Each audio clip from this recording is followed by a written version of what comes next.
Morning everyone! Magluluto tayo ng tinolang manok. Green papaya.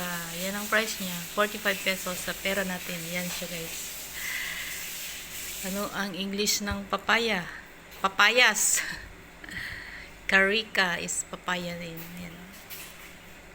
Ang tinola. Meron din ibang English term niya is linggue. Ewan ko kung correct pronunciation niya yun. Linggue. Tinola. Yan ang ating ricados. Ito ay lemongrass guys. Dried siya. Lagyan natin. Tapos bawang, luya, sibuyas, at saka sili. Then, yung ginger. Same sa ito guys. Daon ng sili. Ilalagay natin. Yan, hugasan muna natin sila. Pati yung manok. Masya lang, ang papaya, walang buto. Oh. Wala siyang buto ang papaya. Balatan natin ito guys. The term ng English ng papaya is papaws. Papaya sa tinola, masarap. Yan, gisa na tayo ng tinolang manok. Ayan na ang manok. Kasi dalawa lang naman kami. Yan natin, Ricardo. Oh, malinis na siya. Ito yung dried lemongrass. Yan yung papaya, oh. Papaws. Ayan, olive. Mayaman kami kasi marami kaming olive. Mayaman sila. Sosyal. Tinola. Pawakas. Nakapagluto din. Tinola. Kailangan sa tinola maraming luya. Kahit sabaw lang. Sapat na. Need natin ng sabaw.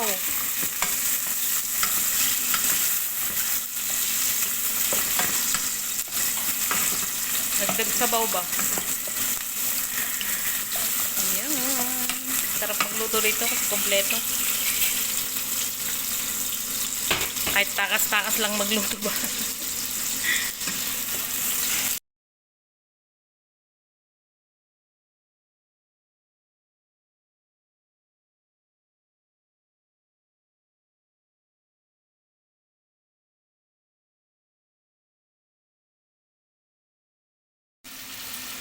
Ito yung ginger powder. Lagyan natin konti. Black pepper, ang palasa, at saka garlic powder. Ayan, para mabango. Oh, diba?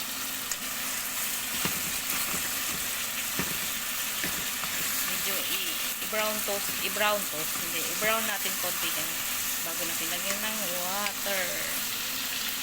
Tinola. Ginger, lagyan natin sa tinola. Ito yung papaya, papaws. Another term pala yan ng papaya is papaws. Hindi rin mawala yung Maggi cubes at saka sili. Kunting brown ito. Palambutin natin. Para mahigo tayong sabaw. Nasaan ang sabaw? Yan, bumuhay kami ng sabaw ng kasama ko. Boiling siya ng 10 minutes bago natin lagay yung papaya. Ooh.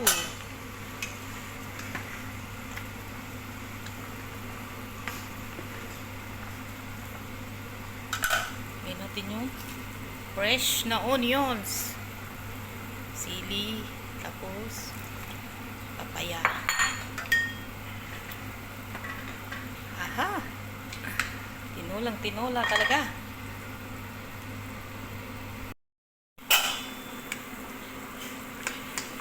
Uy.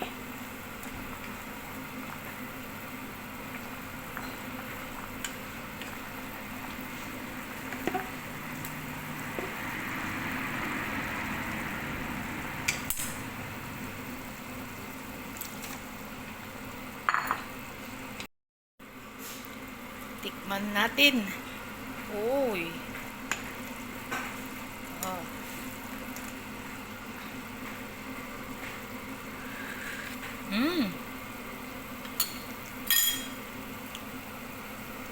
I like it.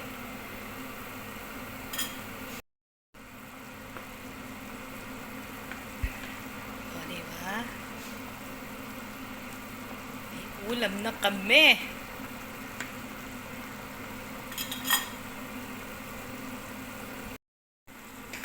Try natin kung malambot na yung papaya.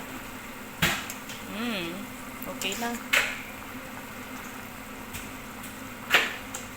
Yeah.